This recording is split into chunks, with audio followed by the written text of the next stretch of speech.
Baik, saya mulai. Ya, Bapak Ibu Saudara sekalian, saya akan bercerita tentang ini bukunya. Ya, buku ini saya akan kirim dan mungkin sudah sampai di tempatnya Bu Sandy. Mungkin hari ini atau sore nanti, tadi atau besok pagi mungkin sampai. Ya, siap-siap untuk menerimanya. Bila perlu 20 saya kirim lagi. Ya, eh, Bapak Ibu saudara sekalian, kita tahu saat ini kita menghadapi satu masalah. Ya, masalah itu sebetulnya yang membuat dunia tergoncang.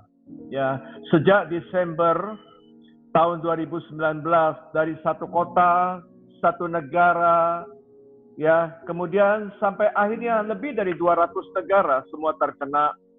Dan kita tahu virus itu merajalela sampai kemana-mana. Virus yang satu ini sebetulnya mirip dengan virus SARS yang kira-kira 20 tahun yang lalu. Jadi tahun 2003 itu ada virus SARS. Kemudian kira-kira 10 tahun yang lalu ada MERS. MERS itu adalah Middle East Respiratory Syndrome. Ya, kemudian yang SARS itu adalah Severe Acute Respiratory Syndrome. Jadi gangguan pernapasan yang sangat berat. Itu terjadi juga dari China. Sedangkan yang Middle East itu di Timur Tengah. Itu kasusnya tidak seberapa. Ya, ternyata jenis coronavirus ini dikatakan virus corona yang baru. Lantaran virus ini sama dengan yang dulu, tetapi lebih menular. Jadi dinding daripada kapsul daripada virus ini mengandung spike protein yang hebat sekali. Jadi dindingnya itu ada protein. Nah, proteinnya itu ya dikatakan spike. Spike itu seperti paku-paku. Ya, paku-paku. Saya katakan seperti panah. Nah, panah. Jadi aku tidak takut terhadap panah yang terbang di waktu siang. Nah, ini panah. Ya, kita tahu kita punya penangkal, kita punya Tuhan. Dan panah itu gampang sekali nempel. Ya, karena dia bentuknya seperti paku, kemudian dan protein sangat gempel kan, nempel di dinding saluran napas. Begitu masuk, lalu masuklah si virus, berkembang biaklah virus dan menimbulkan penyakit. Dan karena dikatakan cara menempelnya, cara menyerangnya itu adalah 20 kali lipat lebih hebat daripada SARS yang dulu, sehingga cepat sekali menyebar, cepat sekali menjalar. Menularnya lewat pernapasan, jadi namanya droplet. Segala macam cairan dari hidung, cairan dari mulut, cairan dari tenggorokan, cairan dari hawa nafas, dari batuk, dari bersin, dari kita bicara, semua kita akan menebar virus kalau kita punya virus. Dan kalau kita diam-diam saja jarak 10 meter dari napas, jarak 1 meter dari napas virus, 1 meter, itu bisa terkena. Oleh karena itu perlu sekali menjaga jarak 1 meter. Tapi kalau orang itu teriak-teriak, itu bisa 3 meter. Apalagi kalau dia bengok-bengok gitu, ya itu bisa jauh sekali. Oleh sebab itu, mari selain kita jaga jarak, mari kita juga menangkal dengan masker. Ya, dan hati-hati, kita pegang ini, sentuh sana, sentuh sini, dan kemudian kita garuk-garuk di hidung dan sebagainya. Itu cairan yang virus-virus itu bisa masuk lewat segala selaput lendir dari mata, dari hidung, dari mulut. Nah, sehingga penularannya sangat cepat. Tetapi kita jangan kecil hati. Karena kita tahu tubuh kita sebetulnya punya penangkal, punya barrier yang pertama. Tubuh manusia itu punya beberapa langkah penahan atau penangkal. Barikade pertama adalah dari kulit kita. Kulit. Jadi kita tahu sebetulnya kulit kita itu punya kelenjar lemak. Jadi lemak-lemak, ada orang berkata mukamu kok banyak lemaknya, ada lemaknya berminyak. Itu sebetulnya itu bisa membunuh racun loh, bisa membunuh virus. Ya, jadi orang mukanya berseri-seri, kemudian ada minyak-minyaknya itu, ya, apalagi minyak urapan. Nah, itu akan bisa menangkal, melawan. Nah, selaput lendir kita sebetulnya juga punya daya untuk membunuh virus. Selaput lendir hidung, tenggorokan, itu ada selaput lendir. Bahkan saluran napas kita punya silia kecil-kecil, rambut kecil-kecil yang mengusir. Nah itu. Nah, kenapa orang itu gampang diserang pada saat orang itu tua? Kulitnya sudah keriput, jaringan lemaknya sudah berkurang. Kemudian mungkin dia ada penyakit-penyakit seperti diabetes dan sebagainya. Air mata pun sudah mulai mengering, lendir-lendir sudah berkurang fungsinya. Orang yang merokok, pastilah silia daya tahan tubuh dari mukosanya sudah jelek sekali. Nah, itu orang itu yang gampang diserang oleh si virus. Ya, belum lagi dia tidak menjaga kebersihan. Misalnya tidak menjaga jarak, tidak pakai masker, kena lah dia. Dan ketika kena, virus masuk, tubuh itu membentuk daya tahan tubuh yang kedua, ya, barrier yang kedua, yaitu leukosit mulai mendatangi tempat virus itu. Berperanglah di sana. Daya tahan tubuh kita itu luar biasa, Tuhan memberikan daya tahan tubuh yang baik. Limfosit keluar, fagosit keluar, leukosit keluar. Oleh karena itu kalau orang kena virus, kena sakit infeksi, selalu dokter memeriksakan leukositnya gimana, trombositnya bagaimana. Limfosit sekarang penting karena dari limfosit itu keluar banyak sel-sel untuk membunuh virus dan mengeluarkan antibodi. Ya, selain itu harus periksa bagaimana proteinnya, bagaimana daya tahan tubuh dari penyakit-penyakit lain, orang yang ada ginjal, orang ada jantung, orang ada diabetes, orang yang penyakit kronis, penyakit kanker dan sebagainya. Tentu saja daya tahan tubuhnya merosot tajam. Mudah sekali. Orang yang tua gampang sekali diserang. Jadi kita harus betul-betul menjaga hal-hal demikian. Nah, sekarang ketika leukosit tidak bisa menangkalnya, apa yang terjadi? Mulailah ya jaringan-jaringan antibodi mulai keluar sesudah sekian hari misalnya. Antibodi sebetulnya dibentuk. Nah, sumber antibodi itu tergantung pada liver kita.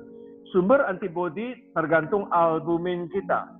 Nah, orang yang gizinya tidak baik, yang livernya kronis, antibodinya jadi berkurang. Orang perokok misalnya, itu daya tahan tubuh turun. Dan kemungkinan untuk membuat antibodi juga akan berkurang. Sehingga nanti saya akan cerita apa-apa yang harus kita lakukan supaya kita membentuk sistem imun kita yang kuat. Saya akan cerita lagi. Begitu virus masuk, ya, daya tahan tubuh kita tidak bisa menangkalnya, akhirnya jaringan paru rusak. Nah, ketika jaringan paru rusak, terjadilah gagal napas, pneumonia yang hebat, flek penuh pada paru-paru, dan itu terjadi yang dikatakan dalam foto itu ground glass opacity. Jadi seperti serpihan-serpihan pecahan kaca. Banyak sekali di situ. Penuh dan dia tidak bisa napas. Gagal napas akan berakhir dengan ventilator. Ketika ventilator tidak bisa ngatasin dan akhirnya orang itu meninggal. Jadi COVID-19 itu bisa menyerang dengan 5 stadium. Stadium pertama, orang itu kuat. Kalau kuat tanpa gejala. Banyak sekarang OTG. Orang tanpa gejala. Ada COVID, tapi tenang-tenang saja. Dia sehat, mungkin pilek 1 hari, tidak apa-apa. Yang kedua, orang itu cuma batuk pilek, mungkin demam 1 hari, minum obat baik. Ya, tapi sebetulnya dia punya COVID. Dan hati-hati orang pertama, kedua, dia harus pakai masker dong. Jangan sampai nulari orang lain. Ya, dia pakai masker, dia jangan nulari orang rumah yang sekitarnya. Mungkin ada orang yang daya tahan tubuhnya lemah, mungkin orang tuanya yang sakit. Nah, itu kalau ketularan kan jadi bahaya. Stadium ketiga. Terjadi batuk sampai bronkitis, sesak. Ya, tapi puji Tuhan ketika diobatin juga bisa baik. Itu semua bisa tergantung pada daya tahan tubuh manusia. Daya tahan tubuh kita baik, sebetulnya penyakit virus bisa diatasi. Karena sesudah berapa hari antibodi mulai timbul. Yang keempat adalah pneumonia, dan ini perlu masuk rumah sakit karena dia sesak napas. Oksigen dipasang, diisolasi, Di rumah sakit, itu pun dokter dan perawat itu harus betul-betul ekstra hati-hati, APD double, ya, pakai masker double, pakai Google, pakai kacamata, pakai tutup, ya, pakai APD-nya double, sarung tangan double, sepatu dibungkus lagi, macam-macam. Sesudah itu harus cuci tangan dan mandi lagi, ya. Jadi betul-betul ini pneumonia. Dan ketika sudah gagal napas ICU dengan ventilator, biasanya yang berat itu yang 4, yang kelima. 1, 2, 3 akhirnya lolos. Dan ketika daya tahan tubuhnya makin baik, dia akan hidup. Dan hidup dengan mengeluarkan antibodi. Sehingga sekarang ada beberapa lembaga minta orang yang sudah sembuh itu kalau masih muda, tolong sumbangkan serumnya. Dan itu bisa menangkal, membantu orang-orang yang sakit. Serumnya mempunyai antibodi. Nah, 1, 2, 3 puji Tuhan dia sembuh. Kan sekarang banyak sembuh. Angka kematian dikatakan sekitar 7%, 8%. Ya, paling banyak 10% rasanya sih itu paling banyak 8%. Ada beberapa kota yang melaporkan 10%. Di Wuhan itu dikatakan cuma 4% yang meninggal. Berarti kita tahu 90% lebih kan sembuh dia. Ya, jadi semua itu tergantung pada daya tahan tubuh. Nah, sekarang negara kita sudah mulai memundurkan PSBB. Ya, PSBB sudah mulai kita kendorkan dan mulai masuk dalam fase new normal. New normal itu artinya era baru dengan kegiatan-kegiatan normal seperti biasa. Tetapi marilah kita mengubah mindset kita, mengubah cara hidup kita, mengubah perilaku hidup kita, dan meningkatkan nutrisi kesehatan kita. Saya mulai dengan mengajak Bapak Ibu Saudara, mari kita perlu. Pertama adalah jaga kebersihan. Saya berkata kepada istri saya, kepada anak saya, sesudah ini Papa, kalau sudah selesai COVID mungkin tahun depan dan seterusnya, tiap kali praktek saya akan pakai masker. Tiap kali praktek saya akan pakai sarung tangan. Kalau biasanya kan cuma pakai stetoskop begitu, pakai jas dokter, sekarang saya rasanya lebih baik saya selalu pakai sarung tangan. Karena virus tidak akan selesai. Satu virus tidak ada keluar virus yang lain. Virus ada di mana-mana. Dan selalu dikatakan virus itu adalah self-limiting disease. Penyakit yang bisa hilang sendiri kalau kita kuat. Walaupun usia saya 60 tahun lebih, tetapi daya tahan tubuh saya harus jaga betul. Ya, jadi kita harus pertama jaga kebersihan. Sarung tangan, masker, jaga jarak. Itu lakukan. Walaupun new normal, tetap jaga jarak. 1 meter, 1,5 meter, 2 meter selalu dilakukan. Itu pertama. Kedua, selain jaga kebersihan, ayo kita naikkan daya tahan tubuh. Ya, secara umum, pertama, tidurlah yang cukup 7-8 jam. Sangat penting tidur. Ada orang berkata, saya tidur 8 jam. Tapi tidurnya mulai jam 1 siang, jam 1 tengah malam, bangunnya jam 9. Itu salah. Bangun pagi itu penting sekali. Bahkan sarapan pagi itu sangat penting. Do not skip your breakfast. Orang yang tidak sarapan pagi, yang menghilangkan sarapan pagi, yang suka makan paginya jam 9, jam 10, jam 11, jam 12. Dan akhirnya metabolismenya kacau. Insulinnya tidak bisa bekerja dengan baik. Bahkan terjadi resistensi insulin. Orang yang tidak sarapan pagi, gampang gemuk, gampang kena diabetes, daya tahan tubuh pun turun. Mari kita makan pagi, biasakan jam 7 selesai. Matahari terbit, selesai sarapan pagi, 1 jam kemudian berolahraga. Ayo kita mulai tidur, kalau bisa jam 11, jam 10 sudah tidur, dan bangun pada pagi hari. Jam 6 sudah harus bangun dan kemudian sarapan pagi. Jangan hilangkan sarapan pagi. Tidur, jangan larut malam, jam 7, jam 8. Tidur itu perlu kualitas, bukan hanya kuantitas. Tidur harus nyenyak. Ada orang tidur 8 jam, tapi jam 2 tengah malam sampai jam 10 misalnya. Itu salah. Harus bangun pagi, kemudian tidur nyenyak. Bagaimana tidur nyenyak? Ada orang pakai obat tidur, ada orang minum pil ini, pil itu. Saya anjurkan, lakukanlah kegiatan yang banyak pada pagi hari yang positif. misalnya berolahraga, baca buku, berdoa, nyanyi, ya sukacita, kemudian senam, gerak badan, sampai capek sekali, tapi lakukan yang positif-positif.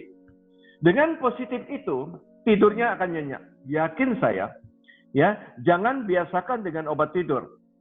Ada orang pagi tidur, kemudian nonton TV, lihat drama Korea, kemudian ngobrol-ngobrol, main YouTube terus, nonton macam-macam, dan akhirnya pikirannya masuk yang macam-macam, dan dia nganggur sepanjang hari, tertidur, nonton TV, tertidur, malam nggak bisa tidur. Ayo kita berubah mindset kita, itu namanya new normal, berubah mindset kita.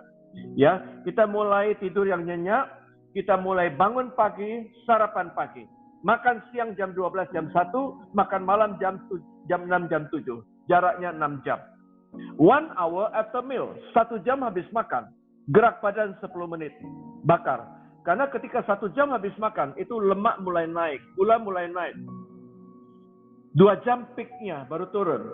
Kita lakukan 1 jam habis makan, gerak badan supaya turun. Sehingga grafik metabolisme kita itu stabil gini. Ya, kan ada orang habis makan tidur. Kan banyak, ya terutama makan malam sudah makannya banyak sekali, tidur lagi. Ya, atau nonton TV, atau main handphone di tempat tidur gitu. Ya, saya katakan makan pagi seperti raja, makan siang seperti pangeran, makan malam seperti seorang miskin. Karena pagi kita harus makan banyak, karena pagi kita banyak aktivitas, banyak gerak. Makanlah lebih banyak. Siang mungkin makan seperti pangeran karena makannya enak, bisa pesan Gojek, bisa pesan di mana-mana. Ya, restoran sudah buka. Makan malam harus seperti orang miskin karena makan malam habis makan tidak banyak aktivitas. Kurangin karbonya, kurangin karbonya. Jadi nasinya dikurangin. Banyak daripada kita kan malam-malam makan nasi goreng, habis itu tambah mie goreng, kemudian tambah es campur lagi, tambah macam-macam. Malam seperti raja, kita rubah sekarang. Ya, ini cara makan.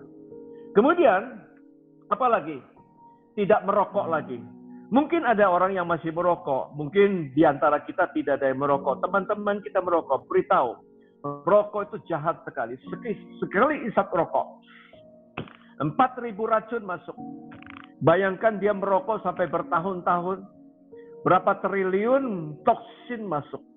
Itu bukan hanya merusak paru-paru, merusak jantung, kanker 20 macam lebih keluar. Kemudian, orang yang merokok, itu insulinnya rusak. Jadi ketika orang itu biasa merokok, lama-lama kena diabetes gara-gara merokok. Angka merokok di negara kita juara 1 di dunia. Itu yang sangat prihatin. Ya, dulu China, sekarang Indonesia nomor 1 di dunia. Kita tidak bisa bangga dengan nomor 1 ini, malu. Ya, jadi kita berubah, kita katakan, ya ada orang berkata, saya sayang keluarga, saya sayang anak istri, saya tidak merokok di rumah. Ya betul, dia merokok di luar. Tapi sampai di rumah dia ngomong-ngomong aja nikotinnya bertebaran kemana-mana, akhirnya satu keluarga jadi perokok pasif. Sampai kapan bersih nikotin itu? 5 tahun baru bersih. Kan teratur jamnya, sarapan pagi penting, kemudian tidak merokok, jauhi stres. Ya, jauhi stres artinya tiap hari nyanyi. Ya, walaupun suaramu tidak enak, suaramu serak tidak enak, nyanyi terus. Dulu suara saya tidak enak loh. Sangat tidak enak. Isi saya bilang suaramu gak enak. Sekarang, all my life you have been faithful. Enak kan? Ya. Jadi kalau nyanyi terus lama-lama jadi enak. Ya, all my life you have been so good. Nah, nyanyi memuji Tuhan. Lalu baca. Saya selalu baca. Ya, sekarang saya tidak pernah lagi mau nonton TV. Dulu saya masih nonton TV. Sekarang saya tidak mau nonton TV. Lebih baik saya baca. Akhirnya dalam masa-masa COVID ini ada 2 buku yang sudah saya selesaikan. Saya kirim ke penerbit. Dan saya sedang menulis buku yang ketiga tentang sistem imun. Ini termasuk salah satu buku yang sudah diterbitkan di Kebut oleh penerbit Andi. Ya, lakukan yang positif. Tidur nyenyak, hindari stres, dan berolahraga. Bapak, Ibu, Saudara sekalian, olahraga itu apa? Olahraga itu adalah gerak badan. Jadi kalau ada ibu yang, saya kan tidak ada waktu olahraga, gerak badan aja. Saya minta 1 hari 30 menit cukup. Ya, tidak usah olahraga yang berat-berat. Ya, karena olahraga yang berat misalnya bertinju, sepak bola, main tenis, dan sebagainya. Itu gampang terkontak virus, dan itu memicu adrenalin, tidak baik. Tetapi olahraga yang santai, keliling meja makan sambil nyanyi 3-4 lagu. Ya, keliling meja tamu sambil mungkin bacakan beberapa ayat. Tuhan adalah gembalaku, takkan kekurangan aku. Ia baringkan aku di padang berumput hijau. Ia bimbing aku ke air yang tenang. Terus gitu. Nah, hafalkan ayat-ayat itu dan akhirnya Anda sudah putar-putar 30 menit. Olahraga seperti ini positif. Yang keluar bukan adrenalin, yang keluar adalah endorfin. Endorfin itu menurunkan adrenalin. Karena adrenalin itu memicu asam lambung, sesak napas, dada sakit, tenggorokan sakit, kemudian punggung sakit, kepala pusing, dikira COVID nanti. Ya, jadi mari kita lakukan gerak badan supaya memicu endorfin. Dan endorfin itu naikkan daya tahan tubuh. Bapak Ibu tahu endorfin itu hormon yang keluar dari kelenjar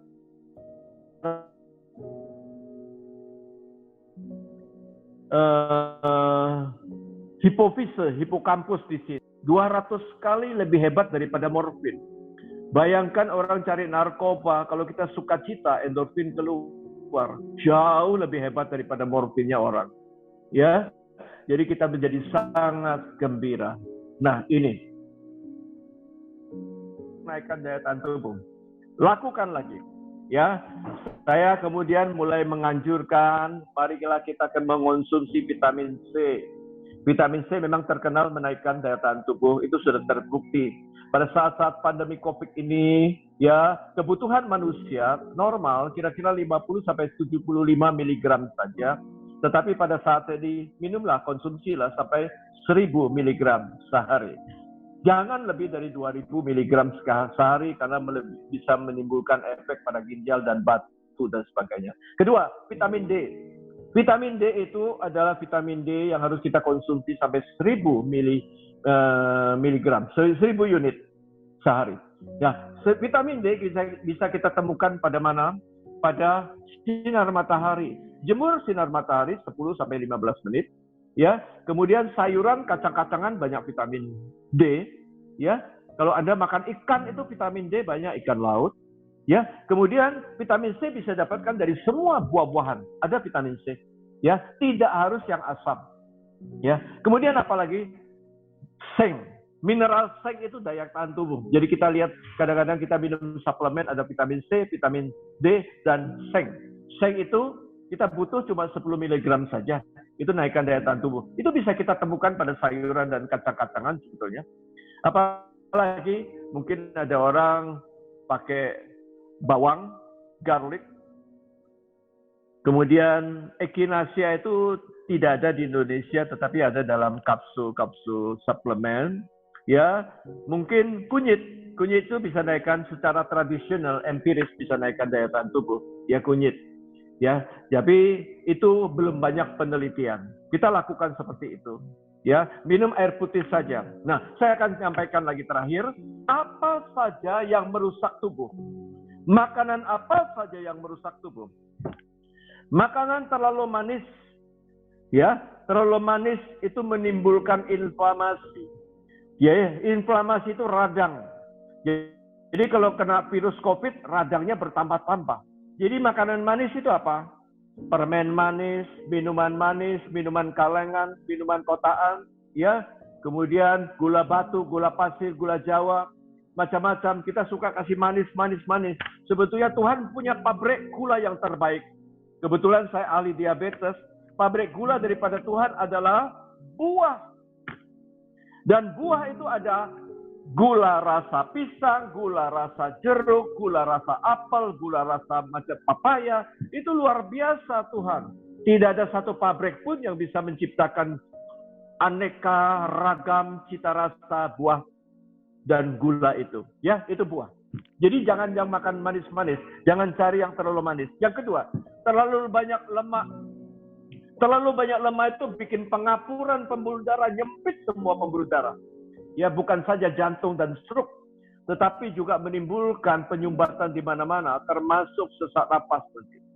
Ya, apa makanan yang berlemak? 1 gorengan, 2 santan, santan gorengan, jeroan, daging. Daging sebetulnya tidak baik, terutama kalau usia kita sudah 50 tahun ke atas. Anak muda makan daging, mereka bertumbuh.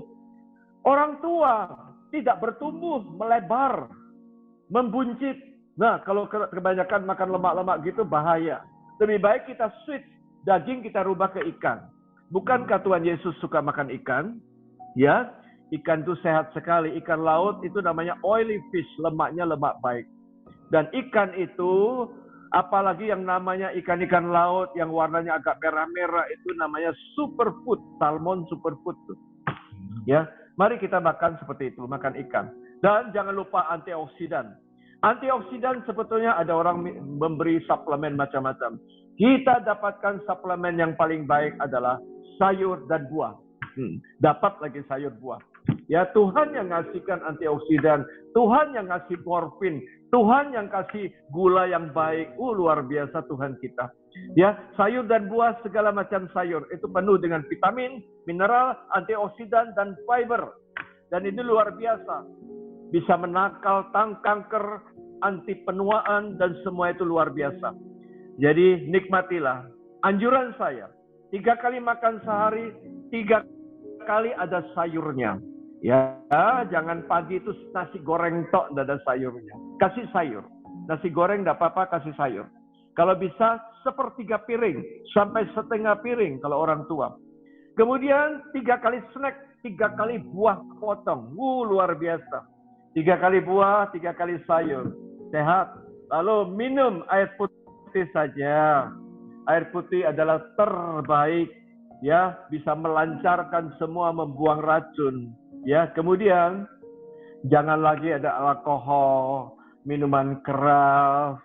Masa new normal, berubah semua. Tiap hari kita hidup sehat, tiap hari mengucap syukur, tiap hari dengarkan firman. Ya, dengarkan YouTube-nya Bu Sandy sama Pak Doni. Luar biasa, saya sering ikuti loh Pak Bu Sandy. Saya rasa ini ya yang bisa saya sampaikan. Ya, dengan cara demikian kita tetap bertahan sampai pandemi hilang dan kita semua bersukacita mengucap syukur. Karena Tuhanlah pembelaku, Tuhanlah perisaiku.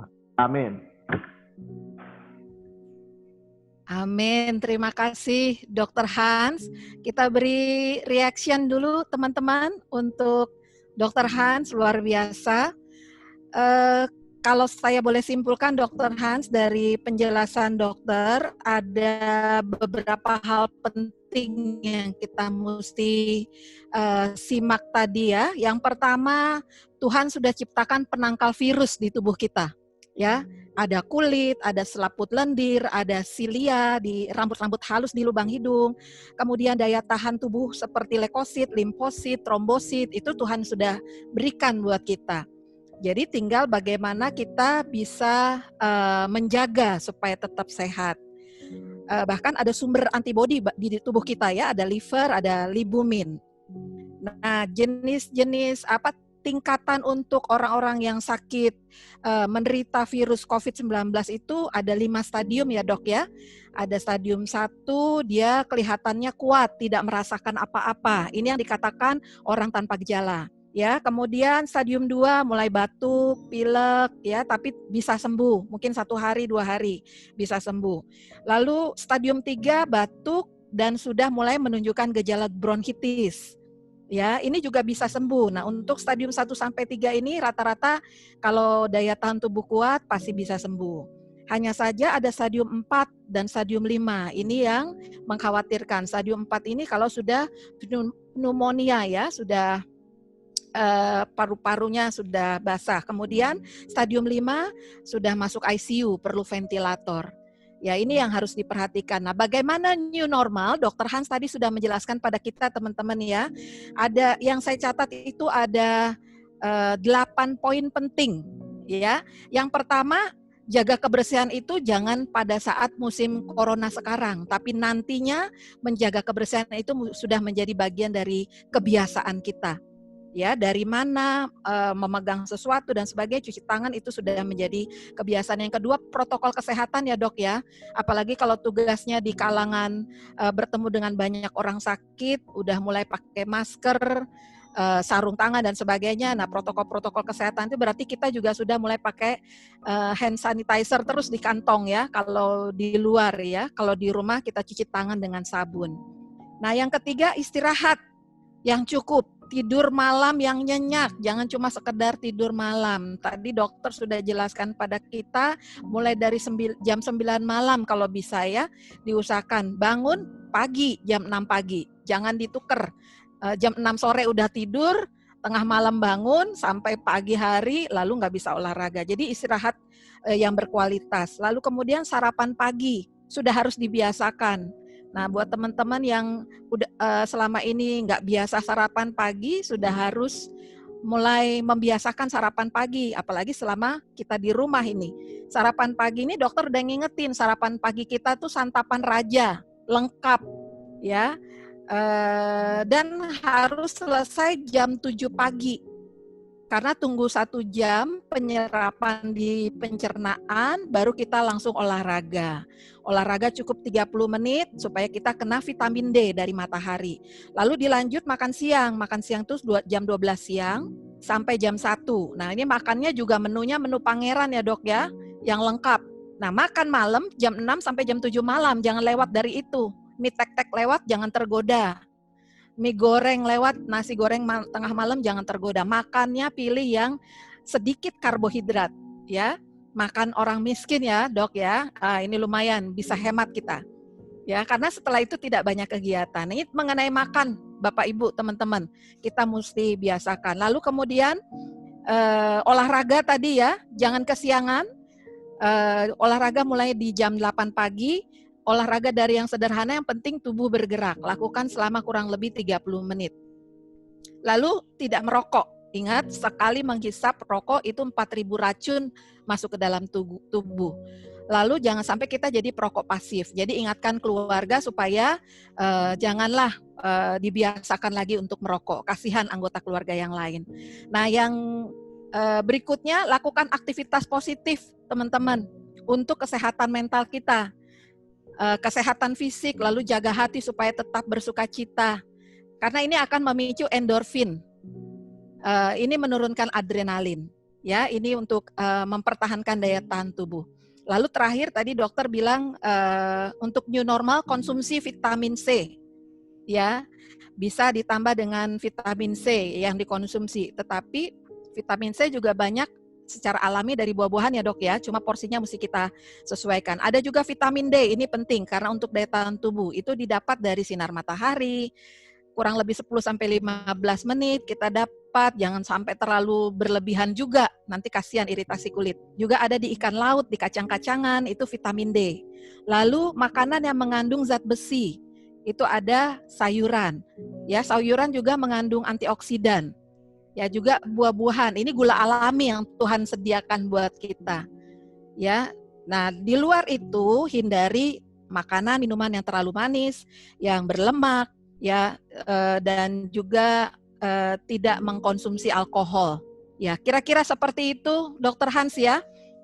Teman-teman yang kita bisa dapat. Nah, Dok, sekarang kita buka dengan tanya jawab nih, Dok. Ini luar biasa, pertanyaannya cukup banyak. Ya, pertama dok, apakah pelindung mata yang seperti helm itu efektif kalau bawa anak ke supermarket dan di new normal ini, kalau olahraga pagi di sekitar tempat tinggal, apa perlu pakai pelindung mata juga dok? Nah ini pertanyaan pertama, mungkin dokter bisa langsung jawab. Ya, tentang pelindung mata, ya kita tahu virus itu bisa menyerang di saluran selaput lendir hidung, mulut, Dan mata ini terbuka. Di sini selaput lendirnya ini bisa kemasukan virus. Jadi orang habis pegang-pegang salaman lalu pegang-pegang mata itu bisa nulari. Ya, dengan kacamata tentu saja bisa mencegah menangkal masuknya virus. Lalu baru olahraga di dalam rumah. Maksudnya di dalam rumah kan cuma anggota keluarga kita. Kalau anggota keluarga kita rasanya, kalau sekitar kita yakin tidak ada orang luar, orang asing, orang yang mencurigakan, orang yang bawa virus. Kecuali kalau di rumah ada OTG, tentu saja semua pakai pelindung. Ya, dan orang yang sakit harus diisolasi dalam kamar, jangan kontak dengan siapapun. Kan sekarang ada OTG, orang yang sakit positif, kemudian rumah sakit penuh, tidak bisa ditampung, suruh ke rumah dan diawasi oleh dinas kesehatan. Mereka dalam kamar sendiri. Lalu makanan dimasukkan semua, kemudian buang air, buang BAB, BAK itu di dalam kamar saja, dengan mudah-mudahan ada kamar mandi di situ. Dan ada orang tinggal di hotel dan sebagainya, isolasi mandiri, ya. Dan tentu saja orang lain harus pakai pelindung. Tapi kalau di rumah saja, saya rasa tidak usah kacamata, ya. Masker pun saya rasa tidak terlalu perlu juga, karena kita di rumah, saya olahraga di rumah juga tidak pakai. Dalam kamar saya olahraga saya, ya. Di dalam kamar saya pasang AC, sampai nyanyi saya olahraga sendiri, ya, sampai berkeringat. Kemudian lakukan seperti itu. Ya, tidak usah pakai pelindung. Iya, baik. Terima kasih, dokter. Nah, pertanyaan kedua, dok. Ini ada yang tadi sore sudah langsung semangat titip pertanyaan pada apakah kita yang sehat harus minum vitamin C 1000 mg? Perlu nggak, dok? Sementara sepengetahuan yang penanya ini, tubuh kita hanya perlu, yang kedua, kita yang sehat masih perlu tidak rapid test atau swab? Silakan, dok. Ya, vitamin C kebutuhan orang normal pada pria 75 mg, pada wanita cukup 50 mg. Cukup segitu. Tapi masa-masa ini, karena kita tahu virus ada di sekitar kita, naikkan daya tahan tubuh bisa dengan cara mengonsumsi vitamin C, karena terbukti asam askorbat atau vitamin C itu bisa naikkan imunitas kita, kekebalan kita. Jadi dianjurkan sampai 1000 mg. Nah, bagaimana kita mengantisipasi dengan 1000 itu? Ada orang membeli tablet vitamin C yang 250 mg, dia minum sehari 2 kali. Kan sudah dapat 500. Atau dia beli yang 500, minum sehari sekali. Lalu kurangnya 500 dari mana? Mari kita cari buah-buahan. Biasanya kita 1 hari jarang makan buah. Kadang-kadang 2-3 hari baru buah. Sekarang saya minta 1 hari 3 kali asupan buah. Buah itu mengandung banyak vitamin C. Tidak usah cari yang harus kecut, yang asam. Ya, ada orang mencari yang asam, menganggap bahwa vitamin C harus asam. Akhirnya lambungnya sakit. Ya, jadi tidak usah asam. Apel yang manis pun itu mengandung 1000 nutrien. Vitamin C juga banyak. Kalau Anda cari vitamin C yang banyak pada buahnya itu, buah papaya ada, buah pir juga ada, buah lain juga ada, macam-macam buah. Potong-potong 3-4 macam 1 mangkok, 3-4 macam 1 mangkok. Nah, buah kiwi banyak banyak asam askorbat.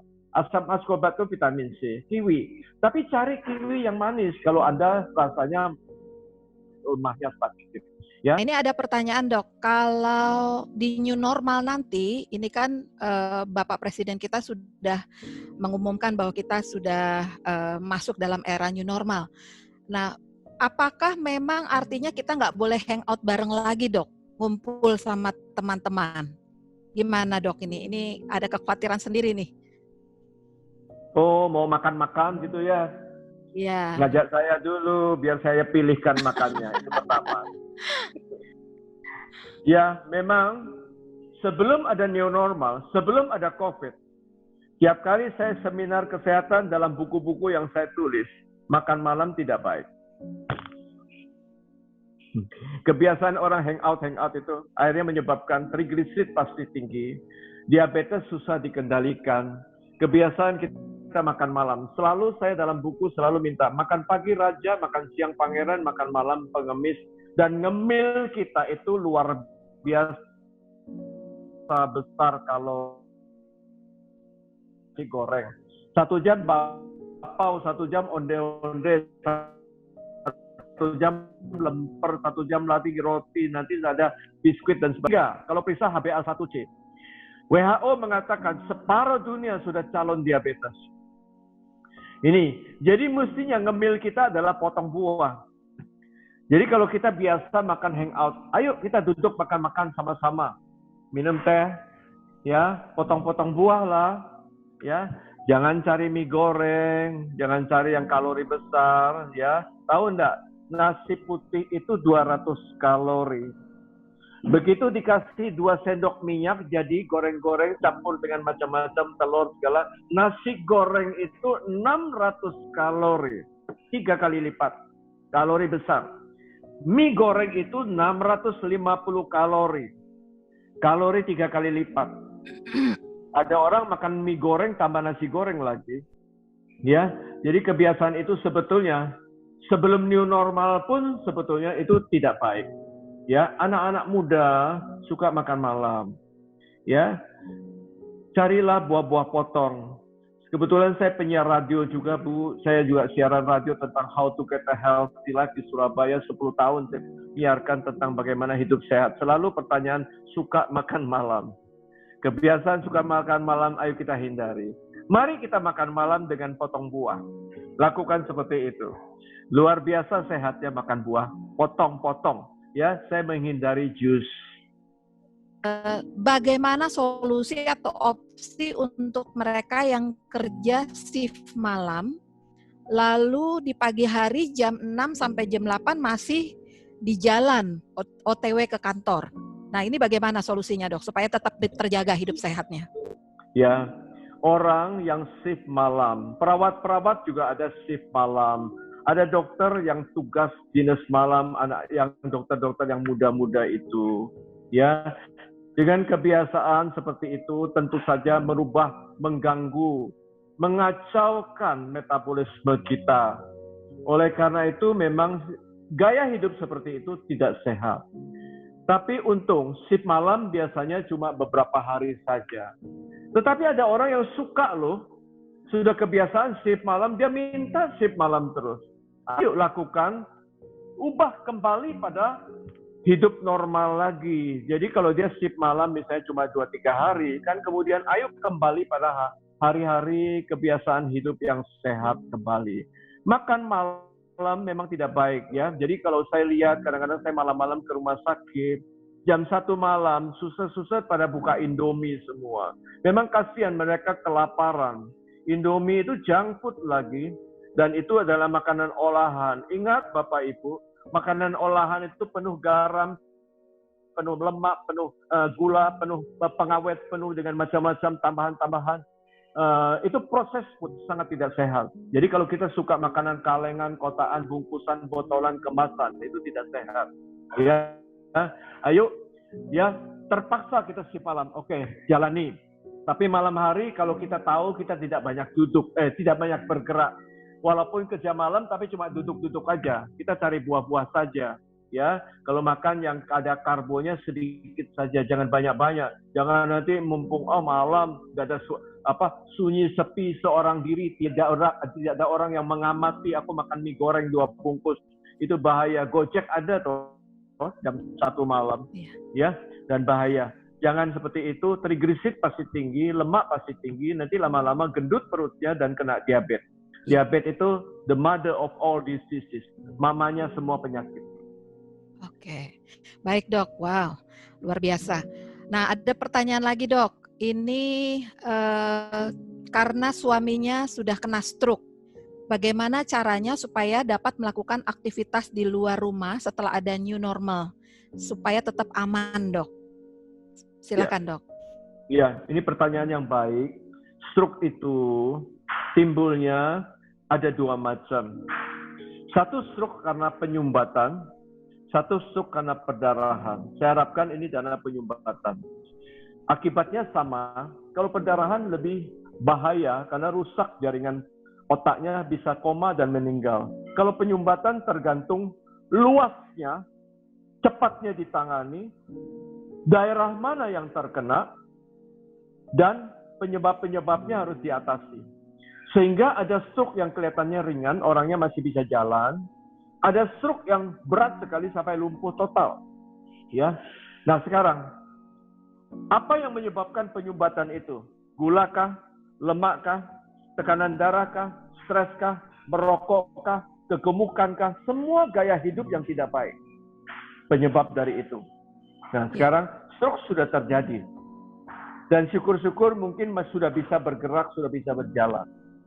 Ingat, stroke bisa terjadi untuk kedua kali, ketiga kali, keempat kali, dan seterusnya.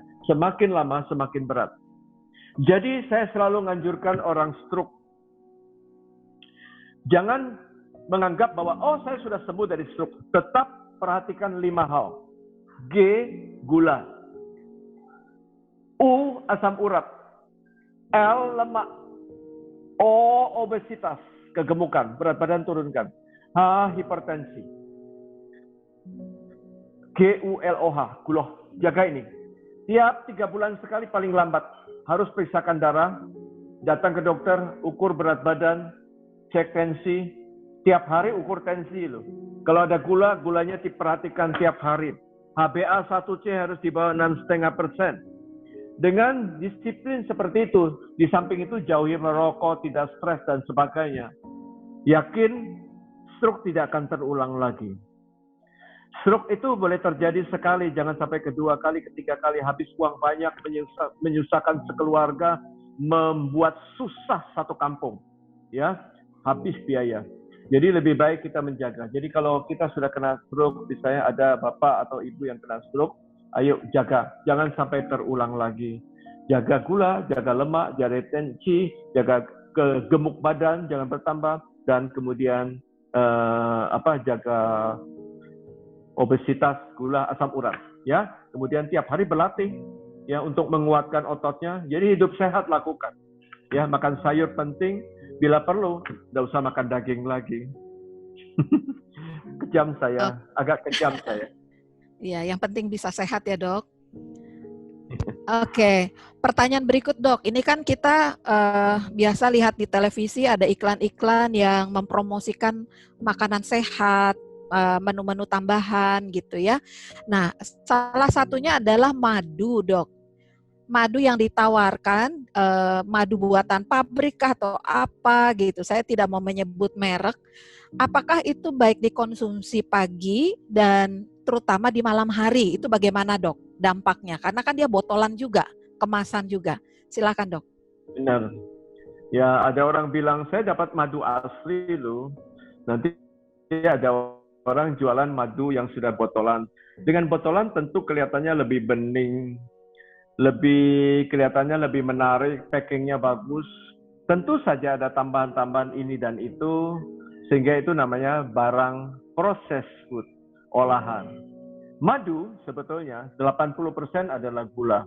Ya, dalam madu memang ada sedikit antioksidan. Warna kuningnya itu antioksidan. Madu sebetulnya penuh dengan kalori. Jadi karena gulanya tinggi, itu kalori besar. Ya. Lalu apa keuntungannya daripada madu? Ya, karena kalori besar bikin tenaga kan. Kemudian ada antioksidan, tentu membuat kita lebih fit. Tapi hati-hati, madu 80% adalah gula. Orang diabetes, orang gemuk, madu bisa membahayakan. Ya. Kemudian ya, madu kalau orang banyak mengonsumsi madu pada saat asam lambung banyak, itu reaksinya seperti timbul alkohol dan itu bisa ganggu lambung. Hanya itu saja. Jadi marilah kita pertimbangkan untung ruginya, ya. Jadi minum pagi hari silakan, malam menurut saya lebih cocok pagi karena pagi kita banyak gerak. Nah, kalau Anda banyak gerak, ada pembakaran lagi. Ya. Tapi kalau malam sesudah minum madu lalu tidur, nimbun kalori. Ya, tidak ada pembakaran. Jadi selalu patokan saya adalah syukuri ada makanan enak, ada minuman enak, ada segala menu-menu yang enak, ya syukuri. Yang kedua, nikmati. Tetapi hati-hati kalau kita tahu ada sesuatu yang tidak baik, batarangi dengan exercise, ya. Misalnya kita makan madu, ya, mungkin sedikit itu madu, jangan lupa madu tidak ada serat, tambahkan sesudah itu makan sayur yang banyak. Dok, ada 2 pertanyaan dari satu orang dari Pak Beni Hira. Baca di Detik, berita-berita digital, ada penelitian di Cina. Orang yang duduk dalam ruangan, di resto, duduk dekat AC, dan ada yang positif COVID, semua yang dalam ruangan juga kena COVID. Pertanyaannya satu, Dok. Apakah dalam ruangan AC, kalau ada yang positif COVID, kita pakai masker masih bisa potensi kena COVID, Dok? Silakan, Dok. Ini dalam ruangan, ya. Kita tahu tadi sudah disebutkan, ya. Pada awalnya saya bilang, kalau kita diam aja jadi napas saja, itu virus terbang dalam jarak 1 meter dia sudah turun, tidak akan kena. Tapi kalau orang itu bilang, bakmi 2, teriak-teriak gitu, 3 meter kena, ya. Apalagi saya tahu kalau di negara di Wuhan mungkin, ya, di tempat ber-AC teriak-teriak, capcay 1 bungkus gitu. Nah dia teriak itu 3 meter kena. Lalu dia ke kamar kecil, dia pegang sana, pegang sini. Kita tidak tahu kan, dia megang meja mana, kan nyenggol mana. Jadi akhirnya semua ruangan kena, bisa aja. Sesudah dia nulari si pelayan restoran menulari Anda. Ya, pelayan itu lalu megang yang lain. Jadi akhirnya nular. Dia masuk akal kalau semua bisa kena. Ya, jadi nularnya itu tidak hanya sekedar pada si pasien, orang lain nular lalu nulari orang lain menulari kita, dekat-dekat semua. Iya. Ya, soalnya Dok, ini kan kondisinya sekolah masih antara oke dan tidak nih, Dok. Sementara rata-rata sekolah sudah ruang AC juga. Nah, sementara duduknya jadi berdekatan. Sebetulnya bukan masalah AC, Bu, masalah kontak, ya, masalah kontak ya. Iya. Baik, Dok. Terima kasih, Dok, untuk penjelasannya. Kemudian ada pertanyaan dari Pak Yanes Ayal. Ini kebetulan karena kantornya masih mengharuskan karyawannya masuk. Malam, Dr. Hans. Kebetulan saya beraktivitas sehari-hari menggunakan transportasi Transjakarta. Sudah pasti saya menyentuh apapun di sana. Yang saya mau tanyakan, butuh berapa lama tangan saya harus segera dibersihkan, sedangkan saya butuh 2 jam perjalanan. Kedua, apakah virus COVID bisa menempel di bangku busway dan kalau iya bertahan berapa lama di sana? Silakan, Dok. Ya, saya cerita dulu tentang virus COVID menempel. 2 minggu yang lalu saya memberikan seminar pada para dokter gigi. Para dokter gigi itu bertanya tentang alat-alatnya mereka, ya. Jadi kalau virus itu menempel di alat-alat logam, alat-alat logamnya gigi itu 3 hari belum hilang, baru hilang. Ya 3 hari. Jadi di tempatnya busway itu tempat transportasi umum, itu bangku, kursi, pegangan-pegangan semua saya rasa pasti sudah tercemar, terpapar. Ya, selama 2 jam dalam perjalanan, mungkin sudah sampai tempat, menurut saya, lebih baik kita mandi, cuci tangan, itu jangan lupa cuci tangan 20 detik, paling sedikit 2 detik dengan sabun dan dengan air yang mengalir, itu penting. Ya, dengan ada metode-metodenya. Nanti saya ajarkan, nanti ada metode-metode. Anak saya ada membuat satu video, nanti saya kirim ke Ibu Sandy, bagaimana cara cuci tangan yang benar. Anak saya juga dokter spesialis penyakit dalam. Ya, dia ngajarin itu. Kemudian jangan lupa cuci tangan 20 detik. Gimana caranya hitung 20 detik? Saya kadang-kadang mikir, kalau di Amerika 20 detik itu dengan nyanyi Happy Birthday to you, Happy Birthday to you, 2 babak itu Happy Birthday itu katanya 20 detik. Tapi saya hitung-hitung Lebih baik nyanyi gini. Lagu apa? Oh my God. Worship His holy name. Bless the Lord, oh my soul, oh my soul. Worship His holy name. Sing like never before, oh my soul. I worship Your holy name. 2 babak itu 20 detik. Wis tak hitung. Nyanyi, cuci tangan. Bless the Lord, oh my soul. Cuci tangan, ya. Jadi 20 detik selesai, ya. Tuhan memberkati pada saat engkau memuji Dia, nanti sehat, ya. Jadi jangan lupa cuci tangan, mungkin cuci muka, ya. Kalau bisa mandi di tempat kerja itu, kemudian ya jangan nyentuh-nyentuh muka segala, waduh repot ya, tangan-tangan sudah megang-megang macam-macam, ya. Sebelum Anda cuci tangan jangan sampai nyentuh-nyentuh itu. Ya memang menurut saya agak riskan kalau kita naik kendaraan umum itu. Tapi percaya tiap hari baca Mazmur 91. Iya. Baik, Dok. Terima kasih. Termasuk ayat firman Tuhannya juga ya. Tapi bukan jadi mantra, tapi mungkin harus kita pegang teguh itu ya, keyakinan kita. Nah, ini ada pertanyaan dari Pak Darwin, Dok. Anak saya 15 tahun kena sinus. Makanan apa yang bagus dan bagaimana caranya supaya jangan sampai dia terkena COVID? Karena dia kan ada pembawa sakit bawaan ya. Silakan, Dok. Iya, sinus itu adalah infeksi, namanya sinusitis. Itis itu adalah infeksi. Sinus itu lokasinya di sini. Ada sinus di sini. Ada sinus sebetulnya di sini dan di belakang sini. Sinus ada beberapa tempat, tapi umumnya orang katakan sinusitis itu pasti di sini, maksilaris. Ini ada hubungannya dengan rongga air mata. Di sini ada kelenjar air mata, ada juga ke hidung, ya, bisa juga ke rongga mulut. Jadi kalau orang kadang-kadang di spul itu bersihkannya dari dalam rongga mulut. Nah, sinusitis kalau diobatin harusnya sudah sembuh. Jadi tidak ada masalah lagi. Kenapa sampai takut terus? Berarti sinusitisnya belum tuntas. Tuntaskan. Obati sampai betul. Di foto sudah bersih, sudah bersih. Ya, berarti orang itu tidak ada sinusitis lagi. Menjaga selanjutnya jangan kena lagi, itu bukan berarti penyakit itu kambuh, tapi kena lagi. Jangan sampai kena lagi, ya tentu saja jaga kebersihan dong. Naikkan daya tahan tubuh seperti tadi yang ceritakan. Karena sinusitis bukan melulu dari virus, bisa dari kuman, bakteri bisa. Batuk, terus jadi sinusitis. Srop, masih masuk situ. Ya, jadi kalau sinusitis sudah diobati, sudah sembuh, oke, no problem. Tetapi kalau sampai kena lagi, berarti kena lagi, bukan karena kambuh. Ya, jadi jaga kesehatan, naikkan daya tahan tubuh. Mungkin anak kecil suka main-main handphone satu malam tidak tidur.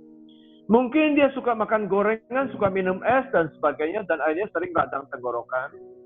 Mungkin dia tidak doyan sayur, tidak suka buah. Dan itu sering saya dapatkan pada anak-anak yang ternyata orang tuanya tidak mau mengajarkan makan sayur, dan buah. Orang tua kadang-kadang ini nyunyu, kasih segelas jus buah. Dan saya sangat ingin Bapak Ibu kalau ke supermarket ngajak anak-anak, ayo beli buah sama-sama. Ini yang merah apa? Ini namanya ini yang hijau ini. Lalu cari ikan sama-sama. Sampai di rumah, ayo potong bersama, masak bersama, disajikan bersama, makan bersama. Timbul satu daya, suatu interest dan kepingin hidup sehat. Jadi jangan ke supermarket nanti pulang semua satu bawa kotak ini, satu bawa bungkusan itu, satu bawa botol ini, satu bawa kemasan itu, dan itu tidak sehat. Ya, biasakan untuk cari buah dan sayur-sayur. Itu semua tak paparkan di dalam buku saya sebetulnya. Ayo, hidup sehat itu dimulai dengan orang tua juga, diteluarkan pada anak-anak. Oke, siap Dok. Terima kasih pesan-pesannya tersampaikan. Kami orang tua juga kadang nggak sadar memanjakan anak ikuti maunya dia. Lebih memilih susu yang dalam kemasan, yang rasanya sudah manisnya, manis sekali gitu ya. Harusnya belajar untuk mengenali buah-buahan. Dok, pertanyaannya mungkin karena waktu ya dok, saya bisa batasi mungkin 3 atau 4 pertanyaan lagi dok. Ya, saya akan Ya, cepat-cepat ya jawabnya. Terlalu panjang. Oke, Pak Willianto ini bertanya, apakah ada SOP untuk mencegah COVID-19 menghadapi new normal di kantor antar sesama karyawan dok? Kemudian apakah vitamin C lebih bagus beli buah? Oh ini tadi udah ya, cuma itu aja kali Pak. Yang dok, yang pertanyaan pertama untuk SOP mencegah COVID menghadapi new normal di kantor. Dan ini mungkin titipan Bu Sandy juga untuk di gereja juga sama kali dok. Apa SOP-nya yang harus kita pikirkan? Silakan dok. SOP sebetulnya sudah dikeluarkan oleh Dinas Kesehatan Pemerintah. dan sudah direvisi beberapa kali. Dan sebagian saya tulis dalam buku ini. Ada dalam tercantum di sini, panjang lebar sih. Ya, bagaimana cuci tangan, apa yang harus dilakukan dan dilakukan semua. Saya rasa semua kantor-kantor harus mengikuti aturan-aturan main itu supaya semua ngerti. Pada prinsipnya kita tahu menjaga diri kita, menaikkan sistem imun kita itu yang paling penting. Ya. Oke, wah beneran singkat ini dok. Ada pertanyaan yang kedua terakhir nih dok ya. Kalau sudah minum vitamin, saking pengennya segera hidup sehat, segera imun tubuh bertambah, bisa tidak kita minum, ini mungkin merek barangkali ya, setelah minum vitamin CDR, lalu minum imbus lagi. Jaraknya yang pagi CDR, sore imbus. Ini bagaimana dok? Apa enggak hipervitamin atau bagaimana dok? Ya hitung dulu berapa miligramnya. Oke, Ya. prinsip. Pertama hitung miligramnya. Kita tahu tadi tidak harus lengkap 1000 miligram. Misalnya satu hari Anda cuma konsumsi 300-400 miligram. Yang lain buah-buahan. Itu jauh lebih sehat. Karena vitamin dari Tuhan itu jauh lebih bagus, lebih murni daripada olahan yang sudah disiapkan pabrik. Pabrik kadang-kadang mengeluarkan merek tertentu dengan cara penyajian tertentu. Misalnya, tadi yang keluar effervescent, yang keluar uap-uapnya, yang ada sirnya itu, yang kalau dimasukkan, keluar muru gitu, bahasa Jawanya muru gitu. Itu hati-hati, banyak pasien sampai sakit lambungnya, ya. Jadi gitu ya, jangan terlalu terkecoh dengan macam-macam. Memang iklan hebat sekali. Tapi Tuhan sudah siapkan sebetulnya bagus buah dan sayur. Iya, itu lebih aman ya dok ya. Oke, nah pertanyaan terakhir. Nah buat teman-teman yang pertanyaannya belum bisa disebut, saya mohon maaf ya karena ada beberapa pertanyaan sebenarnya sudah dijelaskan dokter tadi ya, seperti apakah alat makan bisa menular apa tidak, di ruangan AC dokter tadi malah bukan AC-nya prinsipnya ya yang bisa menularkan itu. Jadi saya tidak menanyakan kembali. Nah pertanyaan terakhir dok, satu, untuk detoks tubuh, apakah memang benar-benar ada atau cuma sekedar mitos saja? Kalau memang ada, bagaimana caranya supaya dilakukan detoks tubuh yang terbaik? Silakan dok. Ya, ini pertanyaan menarik. Sering orang bertanya tentang detox. Ya, apa artinya tox? Racun, toksin.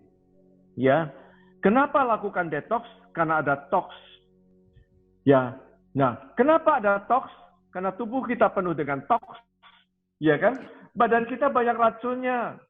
Saya akan cerita sedikit. Usus kita saja, saluran makan kita. Dari mulut sampai ke anus, itu saluran makan. Kalau direntangkan, dibeberkan, diukur 900 meter persegi luasnya. Bayangkan, dari situ triliunan bakteri ada. Ya, kebetulan saya lagi nyusun buku. Ya, nah, triliun bakteri itu sebetulnya tidak bisa kita hilangkan. Dan bakteri itu bahkan bisa dinamakan normal flora untuk membantu pencernaan kita. Sehingga BAB kita bisa lancar. Sekali itu normal flora usus kita itu banyak kuman-kumannya. Nah, kenapa akhirnya kuman itu bisa berubah dari yang baik menjadi jahat sekali? Karena dikasih makan yang jahat. Kita tiap hari kan makan-makan itu sebetulnya dimakan oleh si kuman itu juga. Dan makanan yang jahat itu apa? Ya, makanan yang jahat itu adalah satu, olahan yang jahat itu olahan. Ya, olahan itu apa? Kalengan, kotaan, bungkusan, botolan, kemasan itu makanan tidak sehat. Bahkan kalau kita ngomong itu junk food sebetulnya. Misalnya mie instan. Mie instan itu kan junk food, ya, makanan-makanan seperti itu. Minuman kalengan kotaan itu minuman tidak baik. Akhirnya keluar penyakit. Lalu apalagi? Jerawan. Kalau kita tahu usus kita penuh dengan kuman, nah ususnya babi, ususnya sapi kan penuh dengan kuman, lebih jahat lagi. Gitu dimakan loh mie babat. Ada orang dimasak kemudian kikil dimakan, babat dimakan. Jadi saya sebutkan jerawan apa? Usus, hati, paru, otak, kikil, buntut, babat, cingur, brutul, lidah, ginjal, rempelo, limpo, jantung, cecek, sumsum. Itu berhenti semua. Karena bahasa Inggrisnya jerawan itu adalah visceral atau offal. Fall, dijatuhkan, off, dibuang. Jadi sebetulnya adalah apa? Sampah. Tapi orang suka loh makan gitu. Ya. Nah, itu kan racun, toks. Ya, apalagi santan gorengan tentu saja bisa toks ya. Rokok, asap rokok itu toks ya. Kemudian apalagi? Ya, minuman-minuman yang banyak-banyak yang macam-macam itu. Narkoba itu jelas toks ya, kita ngerti. Orang-orang tidak mau narkoba, tetapi kita lupa dengan jerawan. Nah, sekarang saya kembali pada detox. Keluarlah ide industri detox. Keluarlah vitamin detox, lalu klinik detox, lalu ada nanti praktek detox. Mengatakan dengan detox nanti Anda menjadi sehat. Prinsip saya, itu banyak promosi seperti itu. Bagaimana kita detox pribadi dengan menghilangkan toks tadi? Ayo kita tidak usah makan toksnya. Bukankah itu detox yang luar biasa? Misalnya, saya tidak mau sayur santan, saya jauhi segala gorengan. 20 tahun lebih saya tidak mau makan daging, saya tiap hari makan ikan. Bukankah itu usaha detox saya yang sangat sehat? Tiap hari saya makan sayur dan buah, itu juga sangat-sangat baik, karena itu cuma termasuk detox. Lalu kita tidak menghindari segala jeroan. Ya, jauhi sekali-kali makan kalengan sedikit ya, tapi jauhilah seperti itu. Kalau kita bisa lakukan seperti itu detox yang luar biasa. Murah meriah, sehat lagi, dan umur panjang. Amin. Oke dok, amin. Nah, satu lagi dok, saya tadi salah hitung. Saya pikir sudah 10, tapi ternyata masih 9. Nah, satu lagi di pertanyaan terakhir dok. Dari Bapak Rahmat Raharjo. Selamat malam dok, istri saya ada alergi nih, jadi seperti orang flu. Kadang normal, kadang kumat. Pernah periksa kata dokter THT, rinitis. Harus berobat kemana dan harus bagaimana dok untuk kesehariannya? Silahkan dok. Rinitis, nah tadi kan sinusitis, ini rinitis. Itis itu radang. Misalnya sakit radang liver namanya hepatitis ya. Ini sinusitis. Ya, saluran napas bronkitis ya. Ini rinitis. Rin itu rino. Rino itu hidung. Ya. Jadi radangnya di hidung. Jadi keluarlah ada obat namanya rinos. Rino ya, rinitis. Rinitis adalah radang dari hidung. Nah, bisa karena infeksi kuman, bisa karena infeksi virus. Tapi kalau dokter bilang ini alergi, ayo kita tangani dengan alergi. Kalau sudah tahu alergi, tidak usah lagi antibiotik kan, tidak perlu lagi obat-obat antivirus dan sebagainya. Nah, kita mulai ngalahkan alergi. Gimana ngalahkan alergi? Pertama kita harus tahu dulu alergennya apa. Karena alergi timbul karena alergen masuk, antibodi keluar. Nah, alergen itu pencetusnya, pemicunya, penyulutnya. Ya, yang menyulut alergi, yang memicu alergi, yang mencetuskan alergi, itu alergen. Nah, kita tahu alergen macam-macam, Bu, Bapak tadi, Bapak Rahmat. Alergen macam-macam yang dihirup. Itu bisa menyebabkan rinitis. Yang dimakan. Mungkin karena yang rinitis mungkin lebih banyak yang dihirup, karena bau-bauan tertentu.